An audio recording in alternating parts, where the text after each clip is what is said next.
Hello lovelies, welcome to my channel. So today we're going to be talking about the world's oldest lingerie brands that you can still buy today. So I found a few vintage lingerie brands. A lot of them are actually really old. I was surprised by it. So I'm going to go down the list in no particular order. So first on the list is Fredericks of Hollywood, and this one was from 1947.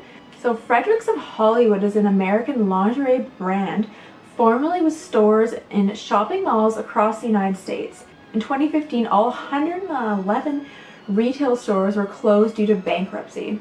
And the business was started by Frederick Mellinger, inventor of the push-up bra, in 1947. Sold bras, panties, corsets, bedroom slippers, and a vast array of hosiery, bridal lingerie, special occasion lingerie, and more. And now I really want to go on eBay and try to collect some vintage Fredericks of Hollywood. Even the slippers sound really nice. The original flagship store was a landmark on Hollywood Boulevard in Hollywood, California. In September 2005, after 59 years, the store moved near the corner of Hollywood Boulevard and Highland Avenue.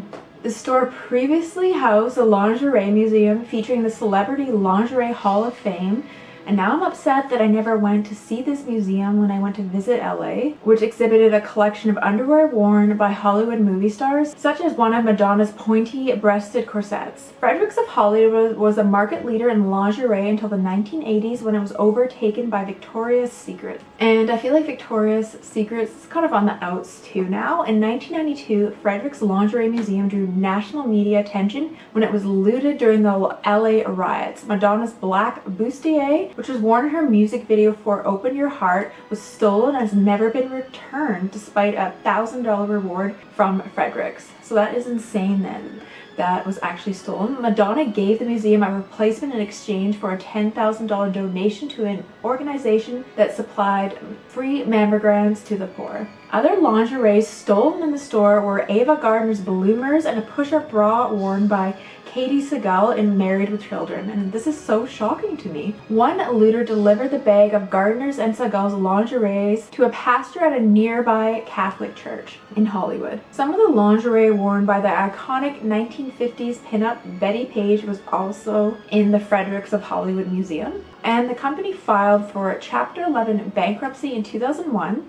In 2003, it emerged from bankruptcy and was headquartered in LA. In 2006, it merged with New York sleepwear manufacturer Movie Star, and the headquarters was moved to New York. In 2015, the company closed its stores and again filed for Chapter 11 bankruptcy. The company announced it would be online only, with possible future plans to create products for sale in department stores and other retail outlets. So it's kind of sad to think that this brand kind of fizzled out. I feel like with certain things, because this one is so iconic and old, I feel like I wish there was a way to keep them going, but I'm gonna have to look online and see if you can still buy their products somewhere. Next on the list is Jockey, and Jockey is surprisingly really old, from 1876.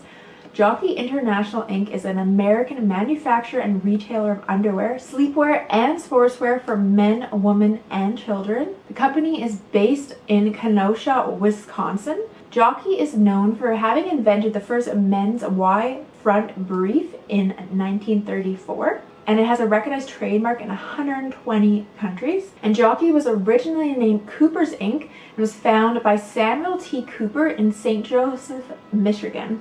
And this was in 1876 as a hosiery business. Cooper began the business when he learned that lumberjacks were suffering from poorly constructed wool socks. In 1900, Cooper began making undergarments. Although business was good enough to merit expansion in 1902, by 1934 Cooper's Inc. was nearly bankrupt due to hardships caused by the Great Depression. The company recruited Harry H. Wolff Sr. to restructure the company. On January 19, 1935, during a blizzard, Cooper's Inc. sold the world's first briefs at the Marshall Field State Street store in downtown Chicago.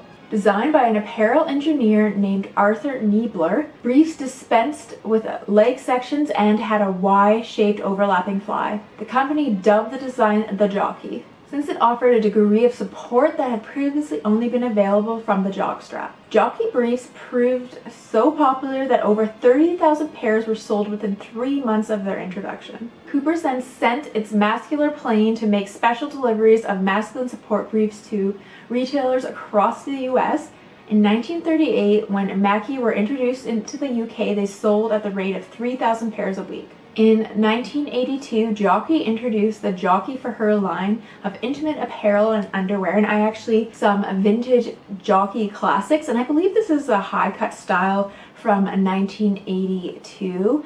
I'll show you them. I have them in the package and they're just vintage looking briefs. I think it's just a classic style of Jockey. So I didn't realize that the women's section of Jockey didn't really come in till the 80s, but it was really interesting to read about how the men's underwear was developed. And next on the list is Maidenform. Maidenform Brands is a manufacturer of women's underwear founded in 1922 by a seamstress Ida Ronsenthal and Enid Bissett, who owned the shop that employed her, and Ida's husband William Rosenthal.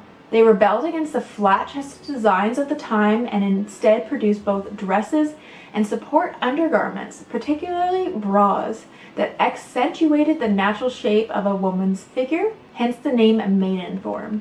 And it makes sense that they were rebelling against the flat-chested look of the 1920s. And the company was founded in Bayonne, New Jersey after going through a long restructuring effort at the end of the 1990s. And now Maidenform has 8,000 stores in the US, including Sears, Macy, and JCPenney. When Maidenform converted factories to assist the US military during World War II, the bra brand manufactured two things: parachutes and pigeon bras, or as they are known as polite society pigeon vests, and these are made out of bra-like materials and designed for paratroopers to strap to their chests. After landing in a war zone, the paratrooper would undo this pigeon's bra, load the bird back with a message, and send it back to home base.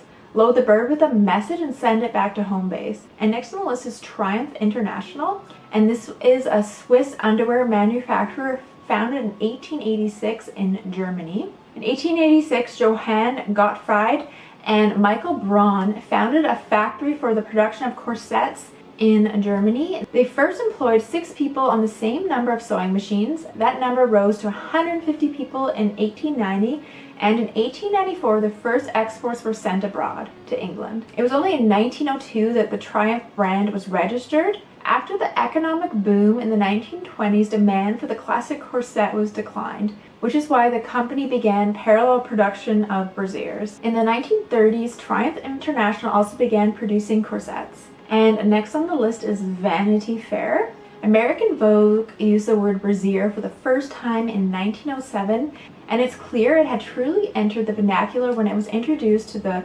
Oxford English Dictionary in 1911. Shortly after, Vanity Fair became one of the first intimate apparel brands of the United States when John Barbie founded Silk Mills in 1913. The company made its first silk underwear in 1914, and Barbie changed the name to Vanity Fair Silk Mills in 1919, focusing on manufacturing a woman's undergarments such as knickers, petticoats, bloomers, bodice vests, camisoles, and chemises. In the 1920s, a Vanity Fair blended silk and rayon, dubbing it silkiness, and in the 1930s, they added latex elastic to make lighter lingerie with a better fit. It took until 1932 for most lingerie designers to realize that proper fit could go a long way. That's when cup sizes, bands, and eye hooks were introduced. The 1940 introduction of nylon revolutionized the garment industry, and women flocked to purchase intimates created with the new synthetic material.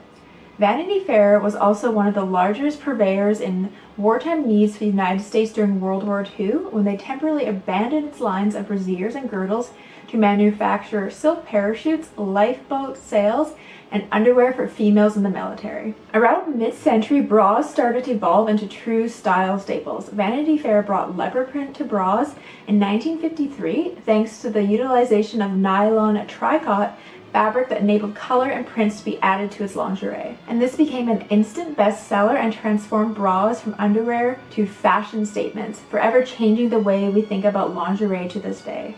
And lastly is Wonderbra, and Wonderbra is a type of push-up underwear brassiere that gained worldwide recognition in the 1990s, although the Wonderbra name first was trademarked in the United States in 1955, and the brand was developed in Canada by Moses Nadler, founder and majority owner of the Canadian Lady Corset Company, licensed the trademark for the Canadian market in 1939, and by the 1960s the Canadian Lady brand had become known in Canada as Wonderbra the company. In 1961 the company introduced the model 1300 plunge push-up bra. The bra became one of the best-selling Canadian styles and is virtually identical to today's Wonderbra.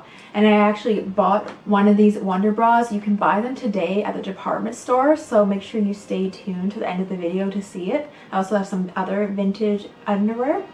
And next is Wacoal, and Wacoal was founded in 1946 in Japan.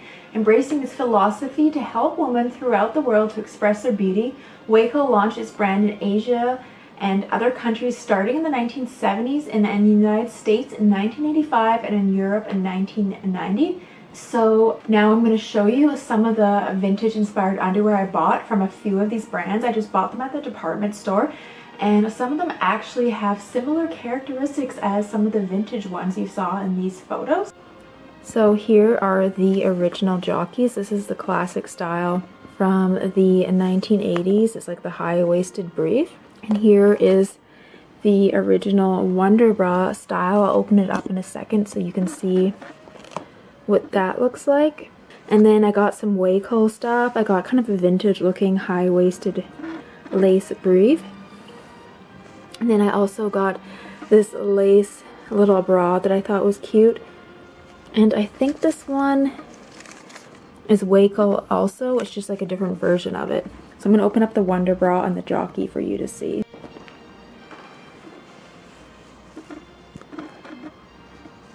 So here are the details on the bra. I think this is like one of the original designs. It definitely looks really vintage, especially with the lines across the front. I think it is their original design. And then here are the plain Jockey briefs as well. Definitely has a vintage look, this bra, and it's not underwire either. And this is that seam they were talking about in the description. So thank you so much for watching. I hope you enjoyed this video. Let me know if you want me to try to do any other vintage fashion you can still buy today videos. Alright, I'll see you guys again soon. Bye! And don't forget to check out my YouTube membership, and with this membership you get one bonus video, and you also get a monthly live stream and 20% off vintage doll cosmetics. So make sure you check that out with the link below. It's right next to my subscribe button. So I hope to see you guys there. Alright, bye.